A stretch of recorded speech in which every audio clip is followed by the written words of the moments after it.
I wrote the book Angels, True Stories because I wanted to provide people with good biblical knowledge about the truth of angels as it's revealed in God's Word. There are 234 passages in the Bible about angels, so this isn't something we have to guess about or speculate about. We have good information from God, and having studied these passages, I wanted to relate to people what was in them. I also wanted to interweave with them some very interesting stories about mysterious strangers that shows up in our world today, because those strangers can be a great help and encouragement to us, and reading about them is very interesting. We also wanted to provide a resource that people can give to help and to encourage others in time of need, and can direct others to look towards God and towards Christ for their answers in life.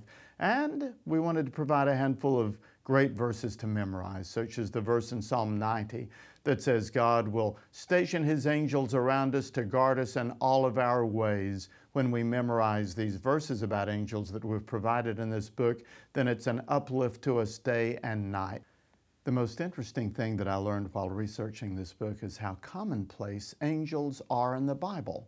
They're all over the place. They pop in and out of the Bible the way that we pop in and out of a coffee shop. So many of the different characters in the Bible in some way had interactions with an angel, and angels were very active, for example, in the life of Christ. And to study that is so very intriguing, because we also have the possibility that angels are also active in our world today, and in fact, not just the possibility, we believe that in fact that is true.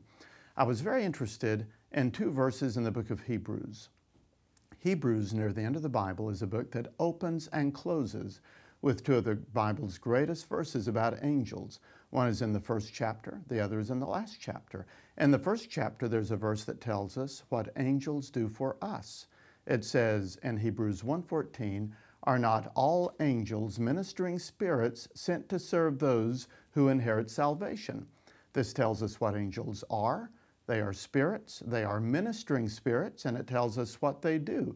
They have been sent to serve those who inherit salvation. And then in the last chapter of Hebrews, there is a verse that tells us what we do for angels. Hebrews chapter 13 has this fascinating verse, "Do not forget to show hospitality to strangers, for by doing so, some people have shown hospitality to angels without knowing it." This indicates that there are angels who may cross our paths on any given day. We should be gracious and kind to people, because perhaps one of those is an angel whom God has sent to serve us. That raises all kinds of intriguing possibilities in our minds, and is a very encouraging verse. And the Bible is full of these very important verses. And this particular book, Angels, True Stories, brings them out. And I think that the readers and those who study this book will find it very uplifting. People have asked me how hard it was to collect the stories that we use in Angels, True Stories, the mysterious stranger stories. And I will have to say that it was easy. I have collected a lot of stories through the years in my reading, but I wanted to have some original stories that hadn't appeared before in print.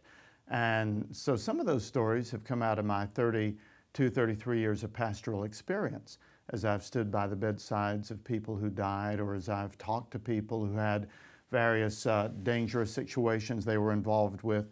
Then some of these stories evolved out of those conversations, and I recorded them, and we've put some of them in this book.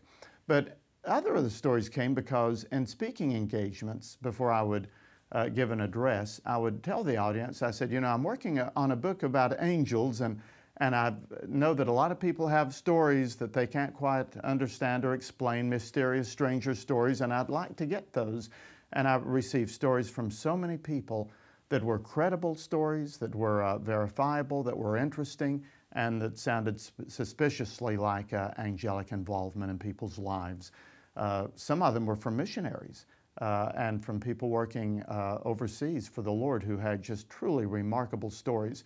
So the book, Angels, True Stories, is an analysis of the biblical information about angels, but woven in and out of that exposition, there are these stories that we've collected of these mysterious strangers and these angelic visitants that I think falls into the category of Hebrews chapter 13, who says that we should be careful about the way that we entertain strangers, because we may be entertaining angels unawares.